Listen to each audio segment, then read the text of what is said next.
Kazakhstan will begin using locally developed scientific innovations in road construction and maintenance. These include bitumen and soil additives, mineral powder and road marking paint, and a rejuvenating compound for pavement. The new materials are expected to reduce material consumption by up to 30% and extend the lifespan of highways from the current 5 years to 7 years. Testing of the know-how will begin this year.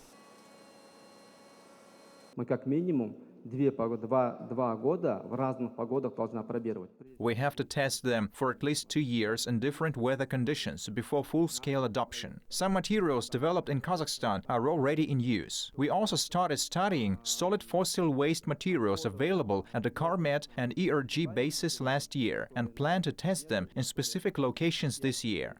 Мы к их изучению в прошлом году приступили, и в этом году на определенных участках планируем опробировать. Kazakhstan plans to modernize approximately 6,000 kilometers of highways by 2035. This year, repair work will cover 13,000 kilometers. The government is also offering preferential terms to domestic companies involved in the projects. До 23% условная скидка. Kazakh companies participating in tenders or consortia with foreign firms are granted a conditional discount of up to 23%. Projects include Karagandij-Jeskazgan, Aktobe-Ulgaysyn, and the bypass road around Sarıagaş. Ulgaysyn — это обход города Сарыагаш.